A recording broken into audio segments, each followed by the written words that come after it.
Welcome back to Sports by GSMC Podcast Network. I'm your host, Jeremy Lapidus. Today is Tuesday, October 22nd. If you are just tuning in, we just finished going over the doubleheader of Monday Night Football games that took place last night. A 5-touchdown, 0-interception performance from Lamar Jackson, absolutely demolishing the Tampa Bay Buccaneers on the road. And of course, a walk-off field goal by Chad Ryland and the Arizona Cardinals to get them back in contention for that division.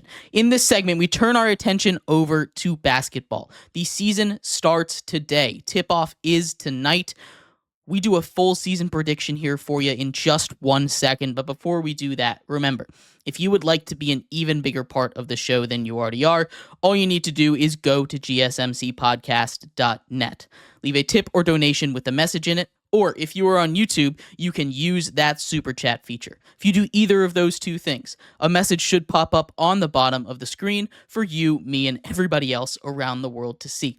If you do have a burning question about sports, anything at all that you would like to ask, go ahead and throw that in the comments. Throw it in the chat. I will get to it as soon as I possibly can. I appreciate everybody so much for sticking around, talking some sports with me here on a beautiful Tuesday, October 22nd. But like I was saying, we're getting into the world of basketball after an awesome, just an incredible postseason from last year, where that saw the Boston Celtics finally raise the trophy for the first time in this era. You got a lot of first-time rings over there. They brought everybody back. We're going to start in the Eastern Conference over there because the Celtics are coming in as heavy favorites yet again for good reasons. The Celtics might have found a way to improve already a juggernaut of a team, bringing in some quality depth and bringing back everybody that was vital to that run from last season. That is a massive get by the Boston Celtics. They are really, really playing with that second apron. They're over it. They're paying a lot of money to these guys. And eventually it's going to come crashing down, but they're going for a back-to-back. See if they can be the first ones to do that in almost 10 years. The Celtics are going to be great. But there's a couple of other contenders in the East that I want to touch on. The East obviously is a lot weaker than the Western Conference this season. Outside of the Celtics, which are the favorites in my opinion to come out, you have the Bucks, the Knicks, the Magic, the Sixers. Maybe you throw the Heat in there because they have that Heat magic. But I'm going to focus on those 4 teams. I want to start off with the Knicks because they've had a very interesting offseason. They go from nearly making it to the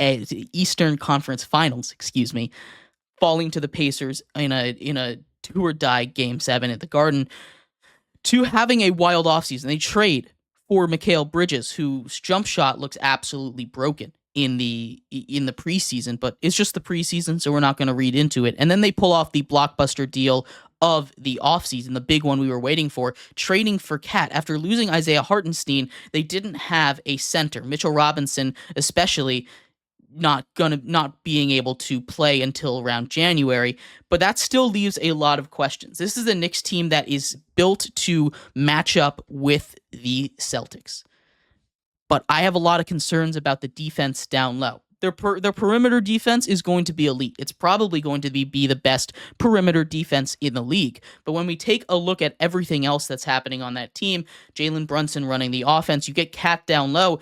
If you get a guy like a Joel Embiid to just go ham on the inside, I don't know what they're going to be able to do to stop it. Now, obviously, they're going to have a guy like Mitchell Robinson back by the time the postseason comes around. Fingers crossed for the Knicks. But it is a concerning thing. They have a major weakness that you can exploit. They're still going to be a really good team. And I think the Knicks are definitely contenders in the East. Other contenders in the East, the 76ers, they bring in Paul George. I'm not sure how much that really extends their window. You get 2 very injury-prone stars, one of which already got hurt in Paul George with the 76ers. Joel Embiid said he wasn't going to play back-to-backs. I think they're going to struggle a little bit in the regular season, but if they get to the postseason, if Joel Embiid is healthy, if they are healthy, again, this is a team that can go a long way because they have one of the most dominant players on the planet right now. The Magic are a team that I'm circling. They might be a team that I'm a little bit high on here, but the Magic are a team that I'm circling as well that could take that next step. They bring in KCP, an elite defender, adds some 3-point shooting, which was their biggest weakness. They're looking at a lot of guys to take a step forward. They give out a big contract to Jalen Suggs yesterday. He's looking to take a step forward. Everyone on that roster theoretically could take a step forward, and that's what I'm banking on. I don't think they're going to be top-tier contenders in the East, but I think if everyone takes a step forward, which is something that team is liable to do. They're a very, very young team with a lot of really good young players on it. They could all have developed and taken a step forward. They should be treated as contenders in the East. And then, of course, the Bucks. You've got Dame. You've got Giannis. That's really all you need. Chris Middleton is hurt again, but they should be fine in the regular season, finding a top 4 seed in the East. You get to these other teams that I think have a chance of making noise, but probably won't. In the East, you have a team like the Pacers. They went on a deep run. They made it to the finals last year. I think Tyrese Halliburton is a great player. I don't think that the Pacers did enough this offseason to really elevate themselves to that contender status in the East. You have a team like the Cavs, who, much like the Pacers, I think are in a similar boat. They didn't do too much. They fired their coach. I don't know if that's going to make a huge difference. They're still going to be a good team. Obviously, the Heat, going to be solid. They have Jimmy Butler. They've got Bam.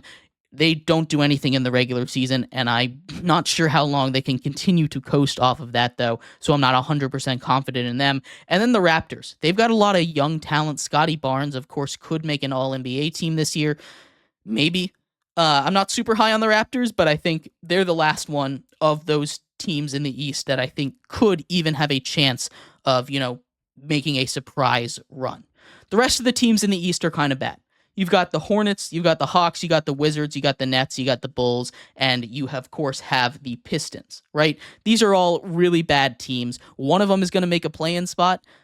I'm leaning towards the Hawks, but, I'm not sure. The bottom of the East is going to be atrocious. There's going to be a real tank off for Cooper Flag, and it's going to be interesting. But getting over to the West, this conference is almost the opposite of the East. You, of course, have some of those teams that just, I don't think, have much of a chance of competing.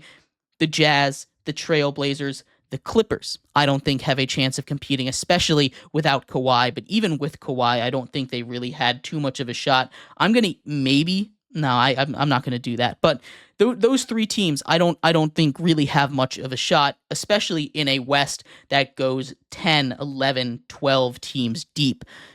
They could all make some noise. Obviously, at the top, you have your number 1 seed from last year, the Oklahoma City Thunder. They go out and they might have improved the most out of any single team this offseason. They sign Isaiah Hartenstein. They go and trade Josh Giddey, who is one of the big liabilities on that team, for Alex Caruso. That is a pretty much 1-for-1 major upgrade for them.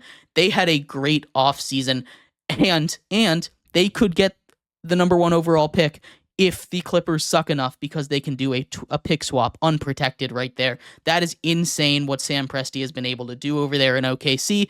They are the favorites, in my opinion. Getting past them, the other title contenders, obviously you have the Mavericks, who made it to the finals last year. Were the representative for the West. You have the Grizzlies getting John Morant back, the Suns with their big 3 getting a little bit more depth, and the Nuggets with Nikola Jokic and their big 2 over there. So there's a lot of contenders that we can talk about here.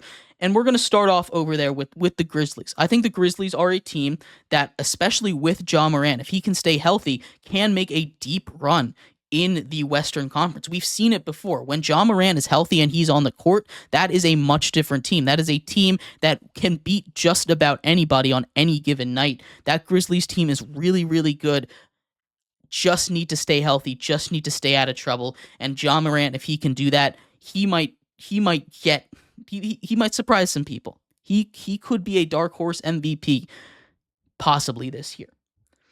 Obviously, you have some more teams that continued to do really good, have more established stars in, the Suns with their big 3, Devin Booker, Kevin Durant, Bradley Beal. They're going to be just fine in the regular season. The question comes in playoff time. Can their depth step up? Can their defense do enough to hold off some of these bigger opponents, like the Timberwolves? who, made an interesting move for Julius Randle. I think it's kind of a 1-for-1, but you add some shooting over there as well. I think this is a good team. I think they didn't really improve too much. I still don't like that Rudy Gobert is anchoring them, but this is going to be a good regular season team, and Anthony Edwards just continues to grow as a player and a star off the court. And of course, the Nuggets. You can't go away from talking. You can't get away from the Western Conference without talking about the MVP that's won the guy that's won 3 of the last 4 MVPs. That being Nikola Jokic. This is a guy and a team that got worse in the offseason, but still are going to be a real threat. You can't just lower your guard against them. They definitely did get worse. They're not title favorites anymore, not Western Conference favorites, but they still are contenders. And I don't remember if I talked about the Mavs, but they add Klay Thompson. One of their bigger weaknesses was shooting consistency. Their ability to shoot with Luka, but they didn't have that second option because Kyrie went cold in the playoffs a lot. They got their defense kind of figured out. They need Klay to be that kind of 3-and-D spot-up shooter. He doesn't need to do all that much. I think that's a great fit for the Mavs with Klay Thompson, and I think they absolutely improved. These are the teams that could make a run. And then outside of those, there's still a couple of other teams that I peg as a team that could, if all the chips lie the right way, could make a little bit of noise in the West. Obviously, you have Zion and the Pelicans if he's healthy. You've got Steph Curry and the Warriors, these teams that are led by this one star aging or injured or not. That does make a lot of difference, but they don't have too much help outside of it. Those two teams, I think, could make some noise. Same thing with the Lakers. The Lakers obviously have LeBron James, so I'm never going to count them out, but I don't think they're true contenders, especially in this deep of a Western Conference. The Kings, I have a soft spot for. I just kind of like that Kings team. I don't think they're really going to make any noise, but I think they could be a play-in team, possibly. Again, this Western Conference goes 12 teams deep, in my opinion. And then the Spurs, with Victor Wembanyama, and adding Chris Paul to that mix, adding, Dillingham as well. This is a good team. I love their offseason. They are a team that I think could make that huge step this year as well. So there's a lot of teams that could make a lot of noise in the West. It's going to be a mess this year, especially in the West, and I cannot wait to see what happens. My dark horse MVP, I already talked a little bit about Ja Morant, but I think Victor Wembanyama is a guy that deserves a little bit of love there as well. My finals matchup, I kind of talked about it, foreshadowed a little bit. Maybe it's boring here, but I think the Thunder are the best team in the West. And I think the Celtics just are a juggernaut right now. I think the Knicks are a team that could give them trouble, but I have a little bit of pause based on their interior defense. So I'm going to go with the Celtics and the Thunder to get out of their respective conferences. And I'm giving this one to the Thunder. I think the Thunder get that win with that young core. I think this is going to be a fun season. Maybe the Thunder win a championship and get the number 1 overall pick, and that would be the most NBA thing that I could possibly imagine. But I cannot wait for this NBA season. It's going to be a lot of fun to keep up to date with. It tips off tonight. LeBron and the Lakers take on Anthony Edwards and the Timberwolves. That is, the tip-off game. Should be a lot of fun. Tune in for that tonight. But we're going to take a quick break here. Let me know what you think of my NBA predictions. Who's your finals matchup? Who do you have winning? Love to hear your thoughts. When we come back, we officially start our Rankings Tuesday. The Power Rankings coming up next here for Week 8 of the NFL. Stick around. You're listening to Sports by GSMC Podcast Network.